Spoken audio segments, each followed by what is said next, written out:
तो आज का हमारा पहला दिन है इस मेडिटेशन की यात्रा का। जी हाँ, आज हमारा पहला दिन है मेडिटेशन की इस यात्रा का और इस दिन का नाम है द डे ऑफ अवेकनिंग। यानी हम यहाँ पे जाग रहे हैं, द डे ऑफ अवेकनिंग। और इस दिन की थीम क्या है, यानी आज इस दिन में हम करेंगे क्या। आज है ना, हम अपने इनर वर्ल्ड को स्टडी करेंगे, यानी हमारे अंदर क्या चल रहा है, हमारे अंदर किस प्रकार के इमोशंस हैं। आज तक ना हम चीज़ों पे क्वेश्चन मार्क लगाते हुए आए हैं कि मैं ऐसी क्यों हूँ, या मुझे ये चीज़ क्यों दुख दे रही है, मुझे इस चीज़ की वजह से क्यों लो फील हो रहा है। लेकिन आज का दिन हम ये जानेंगे कि जो हम अपने अंदर फील करते हैं, अगर हमारे अंदर कोई हर्ट है, किसी ने हमको कुछ गलत बोला, किसी ने हमको कुछ गलत कहा, तो उस चीज़ को हम क्वेश्चन मार्क लगाने की बजाय ना उस चीज़ को स्वीकार करेंगे। क्योंकि जब तक हम ये बोलते रहेंगे ना, कंप्लेन करते रहेंगे कि मेरे साथ ये चीज़ क्यों हो रही है, या मेरे ही साथ क्यों हो रही है, ऐसा नहीं होना चाहिए, वैसा नहीं होना चाहिए। यानी आपके जो भी इमोशंस हैं, आपके अंदर कोई डर है, कोई गिल्ट है, कोई फियर है, अकेलापन है, घर में शायद आपके लोगों से बन नहीं रही है तो कोई तरीके का रिसेंटमेंट है, यानी आपके अंदर जिस भी प्रकार के इमोशन हैं, उन इमोशन को रिकग्नाइज करना, उनको पहचानना, ना कि उनको सप्रेस करना। एक्चुअली अभी तक है ना, इसमें हमारी भी गलती नहीं है। अभी तक ना हमको स्कूल में ये सिखाया गया, कॉलेज में सिखाया गया, परिवार में सिखाया गया कि पढ़ाई कैसे करनी है, घर के काम कैसे करने हैं, बच्चों की देखभाल कैसे करनी है, या फैमिली में एक सदस्य बन के कैसे रहना है।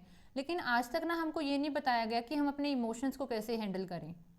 अगर हमको किसी चीज़ को लेकर लो फील हो रहा है, अगर किसी चीज़ को लेकर हमको बहुत फियर है, बहुत डर है, तो उस चीज़ से हम बाहर कैसे आ सकते हैं। या अगर हमारे अंदर अकेलापन है, तो वो अकेलापन आपका अपना अकेलापन है, या शायद आपने बाहर से कुछ एब्जॉर्ब कर लिया है कि सोसाइटी ने और समाज ने आपको ये बता दिया कि इफ़ आपका कोई पार्टनर अगर आपको ऐसे प्यार नहीं करता है, परिवार में लोग अगर आपको ऐसे चैरिश नहीं करते हैं, या अगर आपकी गर्लफ्रेंड नहीं है, या आपके पापा या आपकी मम्मी आपको ऐसे सपोर्ट नहीं करते हैं, तो आप अकेले हैं। यानी आपके अंदर कोई इमोशन है, वो आया कहाँ से है, आपके अंदर खुद से आया है, या आपने बाहर कुछ ऐसी चीज़ें कंज्यूम कर ली, कॉन्शियसली अनकॉन्शियसली। कॉन्शियसली मतलब आपने जानबूझ के कुछ ऐसी चीज़ें देखी हुई, आपने यूट्यूब पे टाइम बिता लिया, इंस्टाग्राम पे बिता लिया, अब आपको लग रहा है कि आपका जीवन बेकार है। लेकिन कई बार है ना, हम चीज़ें अनकॉन्शियसली भी एब्जॉर्ब कर लेते हैं। तो इसीलिए आज के पूरे दिन का पर्पज़ है अवेकन होना, यानी अपने रोल्स को पीछे छोड़कर, मतलब आप अपने आप को ना रोल के तहत देखते हैं कि मैं किसी की बेटी हूँ, मैं किसी की बहन हूँ, मैं किसी की ननंद हूँ, या मैं किसी का भाई हूँ, मैं कोई स्टूडेंट हूँ, मैं किसी पापा की बेटी हूँ, मम्मी की बेटी हूँ। लेकिन आज है ना, इस हीलिंग जर्नी में हम अपने आप को एक सोल रिकग्नाइज करेंगे कि मैं ना उस परमात्मा का एक अंश हूँ, मैं एक सोल हूँ, और मेरे there should be a alignment, मेरी सोल में, मेरी बॉडी में, मेरे माइंड में एक अलाइनमेंट होना चाहिए। ठीक है, यानी अब है ना, आपको जितने भी बाहर से टैग मिले हैं, बाहर से क्या टैग मिले हैं कि आप कोई स्टूडेंट हैं, आप कोई एम्प्लॉई हैं, एम्प्लॉयर हैं, तो आपको जो बाहर से मिले हुए टैग हैं, आप उनको साइड लाइन करेंगे कि मैं एक सोल हूँ, मेरे कुछ पेन है।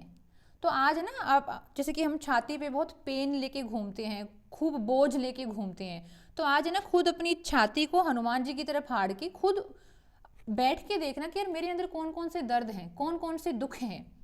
तो आज आपका काम ये है, हम मेडिटेशन में भी इसी चीज़ के ऊपर अपना पूरा फोकस रखेंगे, मेडिटेशन में भी इसी चीज़ के ऊपर अपना सबसे ज़्यादा एम्फेसाइज लेकर आएंगे कि हमको अपने अंदर उतरना है।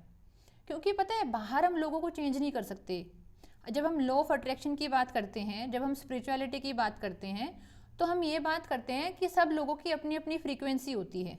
फ्रीक्वेंसी का मतलब है सब लोगों के अपने अंदर इमोशन होते हैं, सब लोग डेली बेसिस पे अलग फील करते हैं। मान लो कोई एथलीट है, कोई स्पोर्ट्स पर्सन है, या कोई स्टूडेंट है जो बहुत अच्छी पढ़ाई कर रहा है, कोई क्रिकेटर है जो बहुत अच्छे लेवल पे खेल रहा है, तो डेली बेसिस पे वो मोटिवेटेड फील करता है, उसका एक रूटीन होगा, उसका कुछ पर्टिकुलर डाइट होगी, एक पर्टिकुलर सोने का तरीका होगा।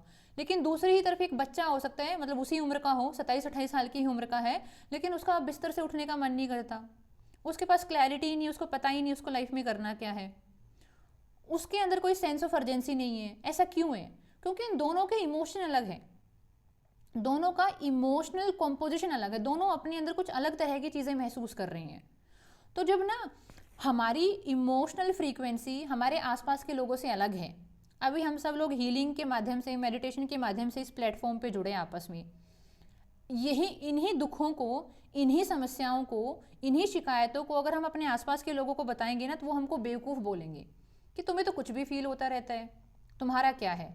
मतलब वो आपके पेन को वैलिडेट नहीं करेंगी। लेकिन ऐसा नहीं है कि वो जानबूझ के आपको दुख पहुंचाना चाहते हैं, ऐसा नहीं है कि वो जानबूझ के आपको हर्ट करना चाहते हैं। एक्चुअली उनको वास्तविकता में समझ में ही नहीं आता कि आप किस चीज़ से गो थ्रू कर रहे हैं। Give me a second, someone to join a call. Yes, तो एक्चुअली ना उनको समझ में ही नहीं आता कि आपके साथ क्या क्या चल रहा है। तो जब आपको ये समझ में आ जाता है ना कि अरे मेरी फ्रीक्वेंसी अलग है, हम अपने फेवरेट एसेट्स को लेकर आते हैं, पर्सन 1 पर्सन 2, तो इन दोनों की फ्रीक्वेंसी अलग है, मतलब ये इसका वैल्यू सिस्टम अलग है, इसका दुनिया को देखने का तरीका अलग है, इसका अलग है। तो जब आपको ये अंदर से समझ में आ जाएगा ना कि नहीं, ये चीज़ों को मेरे अनुसार नहीं देख रहे, तो ना आपके मन में है ना नेचुरली जो रिसेंटमेंट है ना आसपास के लोगों के लिए, थोड़ी सी नाराज़गी रहती है, या थोड़ा सा आपके मन में रेजिस्टेंस रहता है कि इनसे तो बात करने का कोई फ़ायदा ही नहीं, मेरी बातें समझते तो है नहीं। यानी जो आपके मन में एक हैवीनेस आती है कि यार ये मेरे अनुसार क्यों नहीं चीज़ें कर रहे हैं, या मेरे अनुसार ये मेरी भावनाओं को क्यों नहीं समझ रही हैं, ये मुझे फालतू की बातें क्यों करते हैं मेरे साथ, कि तुम्हारी तो अटेंशन लेने की आदत है, वैलिडेशन लेने की आदत है, तुम्हारी तो आदत है कि उसमें रहने की, परेशान रहने की। तो जब आपको ना ये समझ में आ जाएगा ना, सबकी फ्रीक्वेंसी अलग है। आज के बाद आप किसी भी इंसान को ऐसे नहीं देखोगे कि वो आपके हस्बैंड हैं, आपके बेटे हैं, आपके गर्लफ्रेंड बॉयफ्रेंड हैं, आपके टीचर हैं। इवन आप जो बुक्स हैं ना, किताबें हैं, किताबों को भी किताब नहीं देखोगे, किताबों को भी फ्रीक्वेंसी देखोगे। ठीक है, यानी किताबों को फ्रीक्वेंसी कैसे देखेंगे? हर किताब में ना एक लेवल की बात लिखी होती है, उसको समझने के लिए ना उसी के बराबर की औकात करनी पड़ती है। एक 5वीं क्लास के स्टूडेंट को 12वीं क्लास की किताब समझ में नहीं आ सकती, क्योंकि जो 5वीं क्लास का स्टूडेंट है ना, उसकी फ्रीक्वेंसी ही नहीं है, यानी उसकी इमोशनल अंडरस्टैंडिंग, उसकी लॉजिकल अंडरस्टैंडिंग नहीं है कि वो 12वीं क्लास की किसी किताब को समझ पाए, उसमें से कुछ एक्सट्रैक्ट कर पाए कोई नॉलेज और उसको लिख पाए, रीराइट कर पाए, नहीं है। तो इसीलिए आज आप एक तो ये लेसन अपने साथ लेके जाएंगे कि आप आसपास की चीज़ों को फ्रीक्वेंसी में देखेंगे कि सबकी ना अलग अलग फ्रीक्वेंसी है। अब फ्रीक्वेंसी किस चीज़ से बनती है? फ्रीक्वेंसी बनती है इमोशन से, कि सब है ना अलग अलग तरीके से जीवन को महसूस करते हैं।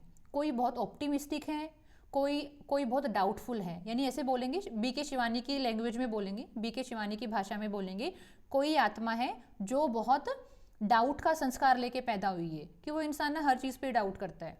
कोई ऐसी आत्मा है जो बहुत है ना अपने पुराने पास्ट कर्मास के साथ आई है, मतलब उसने पास्ट में ना बहुत पर्टिकुलर तरीके के पेन देखी होंगी, बहुत पर्टिकुलर तरीके की सिचुएशन देखी होंगी, तो शायद है ना वो वहाँ से कुछ ले आई है, जो कि साफ क्लैरिटी नहीं है लेकिन पेन है, पता नहीं क्यों है। कई बार ना हमको बहुत हैवीनेस फील होती है। वो क्यों फील होती है? क्योंकि एक तो ना हम जो सोल हैं, हमको डिफरेंस समझ में नहीं आता एब्जॉर्ब करने में और ऑब्जर्व करने में। हम सामने वाले इंसान की चीज़ों को एज इट इज़ अपने अंदर अलाउ कर देते हैं कि सामने वाले इंसान जो भी बोल रहे हैं उस बात को सीधा अपने मन में एंटर करने देते हैं। हमको ये समझ में नहीं आता कि नहीं, एक बैरियर होना चाहिए बीच में। और कई बार ना आप ना ओवरऑल लो फील कर रहे हैं, क्योंकि हो सकता है कि आपके पास्ट के कार्मिक अकाउंट ऐसे रहे हो, कि पास्ट लाइफ आपकी ऐसी रही हो कि आपने एक इमोशन को बहुत इंटेंसिटी से फील किया हो, तो वो संस्कार बन गई आपकी सोल का, वो इस आपको इस लाइफ टाइम में भी वो चीज़ें बहुत इंटेंसिटी से फील हो रही है। तो यानी रीज़न तो कुछ भी हो सकते हैं। आपके घर के आसपास के लोग ऐसे हैं कि जो बहुत टॉक्सिक हों। टॉक्सिक होने का मतलब ये नहीं है कि वो जानबूझ के टॉक्सिक हैं। टॉक्सिक होने का मतलब ये नहीं है कि उनको मज़ा आता है आपको ज़बरदस्ती परेशान करने में। टॉक्सिक होने का मतलब ये है कि उन लोगों को पता ही नहीं है कि उनके वुंड्स कितने गहरे हैं, उनको पता ही नहीं है उनके बिलीफ कितने लिमिटिंग हैं, उनको पता ही नहीं है कि वो अपने ऊपर कितना बर्डन लेके घूम रहे हैं, कि उनको पूरी दुनिया से शिकायत है, अपनी औलाद से शिकायत है, अपनी बहू से शिकायत है, अपने बेटे से शिकायत है, प्रधानमंत्री नरेंद्र मोदी से शिकायत है, पूरी दुनिया से शिकायत है। तो वो जो लोग हैं ना, जो कंप्लेनिंग हैं, जो कंप्लेन कर रहे हैं, जो बार बार आपको कंपेयर कर रहे हैं, बार बार आपको लो फील करा रहे हैं, वो खुद नहीं जानते कि वो ना इमोशनल वूंड लेके घूम रहे हैं। उनको खुद नहीं पता कि वो खुद विक्टिम है अपने आप में, इसलिए उनको पूरी दुनिया खराब नजर आती है।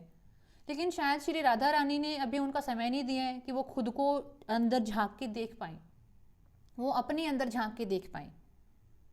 लेकिन हमारे पास ये प्रिविलेज है, हमारे पास ये एक तरीके का अवसर है कि ना हम अपने अंदर झांक के अपनी इमोशनल कॉम्पोजिशन को देख पाए कि भाई मेरे अंदर क्या क्या इमोशन है।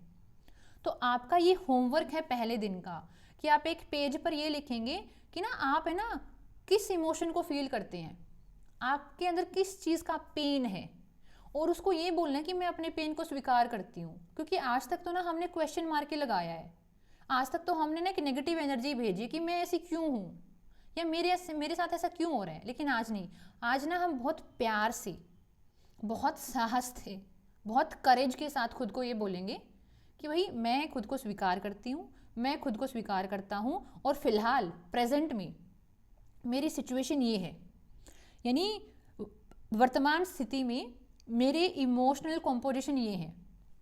यानी आपने एक पेज लिया, एक डायरी, जो मैंने बोला है कि आप सबके पास एक डायरी होनी चाहिए, आपने एक पेज लिया, इसके बीच में एक स्केल से एक लाइन लगाई, यहाँ पे लिखा फिलहाल आपकी इमोशनल कॉम्पोजिशन क्या, आप क्या इमोशन को फील करते हैं, डर को फील करते हैं, गिल्ट को फील करते हैं, आपको किन चीज़ों से डर लगता है, क्या अकेले होने का डर है, फेल होने का डर है, किसी का प्रेशर है, किसी की नज़र में अच्छा बनने का प्रेशर है। और यहाँ पे दूसरी साइड लिखेंगे आप क्या बनना चाहते हैं, यानी इमोशनली कैसे बनना चाहते हैं कि अरे मैं तो पहले हैवीनेस फील करती थी, अब मुझे लाइट होना है, पहले मेरे को बहुत डाउट रहता था लेकिन अभी मुझे यूनिवर्स के लिए सरेंडर लेकर आना है कि मैं कुछ, मुझे ना हर चीज़ को अपने कंट्रोल में नहीं करना है। वो हम सीखेंगे अपनी पूरी क्लास में कि सरेंडर कैसे होएगा, डाउट कैसे जाएंगे। लेकिन इंटेंशन सेट कर रहे हैं आज हम अपनी ये इंटेंशन सेट कर रहे हैं कि आज हम ये फील करते हैं, आज हम ये फील करते हैं, लेकिन हमको होना ये है, ये वाला इंसान हमको होना है। यानी आप है ना, यहाँ पे हम ये बोलते हैं ना कि हमारी इतनी कमाई होनी चाहिए, हमारा ये बिजनेस होना चाहिए, हमारी ये नौकरी लगनी चाहिए, उतनी ही प्रायोरिटी ये देना कि भाई मैं क्या फील करती हूँ और मुझे क्या फील करने वाला इंसान बनना है। लेकिन क्या बनना है वो तभी डिसाइड हो सकता है जब ये पता हो कि आज आप क्या हो। तो इसलिए ना आज आप ये लिखो, और लिखना एक हीलिंग प्रोसेस का हिस्सा होता है। जब तक आप अपने बारे में लिखोगे नहीं ना, वो सीरियसनेस आएगी नहीं। आपको ना 1 महीने की क्लास के बाद ये लगेगा कि आपने कुछ किया ही नहीं, बस वो कोई चीज़ थी जो बहुत इंटेंसिटी के साथ आई और फिर ऐसे ही उड़ के चली गई। यानी आपको क्लास के कुछ टाइम तक तो अच्छा लगेगा क्योंकि आपने बहुत एनर्जीज यहाँ से एब्जॉर्ब करी है, कुछ क्लैरिटी भी गेन करी है। लेकिन अगर आप लिखेंगे नहीं ना तो वो गहराई में नहीं उतर पाएगी आपकी। अच्छा लिखो खराब लिखो इससे कोई फ़र्क नहीं पड़ता है।